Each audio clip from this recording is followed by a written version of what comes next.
ఒకడు చంద్రబాబు నాయుడు, 2 నాదెండ్ల. పవన్ కళ్యాణ్కి అటు ఒకటి ఇటు ఒకటి ఎవడుంటాడు? ఈ పక్క ఏమో నాదెండ్ల మనోహర్ కూర్చుంటాడు, ఈ పక్కన చంద్రబాబు నాయుడు కూర్చుంటాడు. మన సభలో చూసాంగా, ఇద్దరు బ్రాండ్ అంబాసిడర్ల వెన్నుపోటుకి ఒకడేమో వెనకాలే తిరుగుతూ ఉంటాడు, ఇంకోడేమో ఎప్పుడు కావాలంటే అప్పుడు వెళ్ళి కలిసి వస్తూ ఉంటాడు. వీళ్ళిద్దరూ కలిసి పవన్ కళ్యాణ్ ఏం చేస్తారు? ఈ రాష్ట్ర ప్రజలకు తెలియదా? ఆయన పార్టీ కేడర్కి తెలియదా? ఆ సామాజిక వర్గానికి తెలియదా?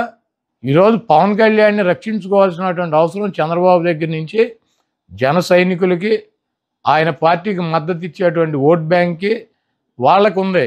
ఎందుకంటే ఎన్టీ రామారావు లాంటి మహానుభావుడిని వాళ్ళిద్దరూ వెన్నుపోటు పొడిచి అవతల పారేశారు. ఈ పవన్ కళ్యాణ్ ఎంత ఆయనతో పోల్చుకుంటే? అధికారంలో ఉండి ముఖ్యమంత్రి పీఠం మీద ఉన్నాడని కోల్దోసి పక్కన పడేశారు ఇద్దరు, నాదెండ్ల నారావారు. పవన్ కళ్యాణ్ ఎంత? 24 సీట్లు ఇచ్చి దాంట్లో 14 సీట్లు అసలు ఓడిపోయే సీట్లు ఇచ్చి చంద్రబాబు నాయుడు ముఖ్యమంత్రి అవ్వాలి, జనసేనకి ఏమో సీట్లు రాకూడదు, ఆ ఓట్ బ్యాంక్తో ఈయన ఒక 100-150 సీట్లు సాధించాలని నేను ప్రయత్నం. ఇవన్నీ రాష్ట్ర ప్రజలు గమనించట్లేదా? నేను ఒకటే అడుగుతున్నా, నీ సామాజిక వర్గం 3% ఉంది, 30 సీట్లు ఇచ్చుకున్నావు. 20% ఉన్నటువంటి సామాజిక వర్గం ఆయన వచ్చి పార్టీ సపోర్ట్ చేస్తే ఆయనకి ఇచ్చిన సీట్లని 24, అవి కూడా అడిగిన చోట ఇచ్చావా? నీవు ఎట్టి బస్సులో నువ్వు కూడా గెలవలేని సీట్లు వాళ్ళకి ఇస్తావు. వెన్నుపోటుకి బ్రాండ్ అంబాసిడర్లు ఇద్దరూ కూడా పవన్ కళ్యాణ్ గారికి కుడి వెడమ ఆయన్ని పట్టుకుని ఆయనతో నడిపిస్తున్నారు. ఇది పూర్తిగా సీటుల్లో వెన్నుపోటు. రేపు ఎన్నికల్లో పవన్ కళ్యాణ్ గారిని ఏదో మేము జగన్మోహన్ రెడ్డి గారు ఓడిస్తాకి ప్రయత్నం చేస్తున్నాడని ఎల్లో మీడియా వేస్తుంది. భీమవరంలో ఓడిస్తాకి, అక్కడక్కడ పిఠాపురంలో ఓడిస్తాకి మేమెట్టా ఓడిస్తాం? ఇప్పుడు భీమవరంలో 54,000 ఓట్లు టీడీపీకి వచ్చినాయి, 60,000 ఓట్లు పవన్ కళ్యాణ్ గారికి వచ్చినాయి, 70,000 మాకు వచ్చినాయి, మా 70 మాకుంటాయి. ఆ 60ని 54 కలిస్తే మేమెట్ట ఓడిస్తాం?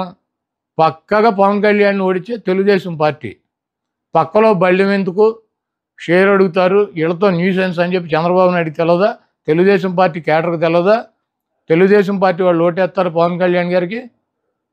పక్కా రాసి పెట్టుకోండి, పవన్ కళ్యాణ్ని ఓడించేది వైఎస్ఆర్సీపీ కాదు, తెలుగుదేశం పార్టీ శ్రేణులు, చంద్రబాబు నాయుడు, లోకేష్ ఆధ్వర్యంలో పవన్ కళ్యాణ్ని వాళ్ళే ఓడిస్తారు, వాళ్ళే అక్కడ వైసీపీకి ఓటు వేస్తారు. కాబట్టి మేము పవన్ కళ్యాణ్ని ఓడించాలనో, చంద్రబాబును ఓడించాలనో, లోకేష్ను ఓడించాలనో, లేకపోతే పలానా వ్యక్తిని ఓడించాలని చెప్పి వైఎస్ఆర్ కాంగ్రెస్ పార్టీకి టార్గెట్లు ఉండవు. 175 నియోజకవర్గాల్లో వైఎస్ఆర్ కాంగ్రెస్ పార్టీ అభ్యర్థులను గెలిపించుకోవటానికి మేము శక్తి వంచన లేకుండా మేము కృషి చేస్తాం, పని చేస్తాం. మా అభ్యర్థులు గెలవటానికి మా వైఎస్ఆర్ కాంగ్రెస్ పార్టీ, జగన్మోహన్ రెడ్డి గారు, మా శ్రేణులు పనిచేస్తాయి.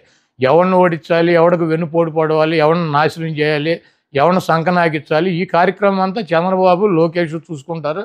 వాళ్ళకి కావాల్సినటువంటి సహాయ సహకారాలు వెన్నుపోటు 1, ఈయన వెన్నుపోటు 2.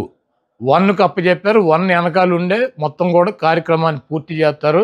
డెఫినెట్గా జనసేన అభిమానులకు కానీ, పవన్ కళ్యాణ్ గారికి కానీ ఒకటే చెప్తున్నా, బూతులు ఎలా వైఎస్ఆర్ కాంగ్రెస్ పార్టీకి మెజార్టీ వచ్చినాయి, పవన్ కళ్యాణ్ కానీ ఆయన అభ్యర్థులు కానీ ఏ రకంగా డిఫీట్ అయ్యారో రేపు రాబోయే రోజుల్లో ఎన్నికలు అయిపోయినాక వాళ్ళే స్పష్టంగా తెలుసుకుంటారు. చంద్రబాబు నాయుడు చేతిలో వెన్నుపోటుకు గురవుతున్నటువంటి పవన్ కళ్యాణ్ అప్రమత్తంగా కనుక లేకపోతే, ఆయన శ్రేణులు అప్రమత్తంగా లేకుండా గుడ్డిగా ఈ 420ని దొంగలనే కనుక నమ్మినట్లయితే డెఫినెట్గా పవన్ కళ్యాణ్ మూల్యం చెల్లించుకుంటాడు రేపు రాబోయే ఎన్నికల్లో. ఈ వీడియో కనుక మీకు నచ్చితే లైక్ చేయండి, మా ఛానల్ని సబ్స్క్రైబ్ చేసుకోవడం మాత్రం మర్చిపోకండి.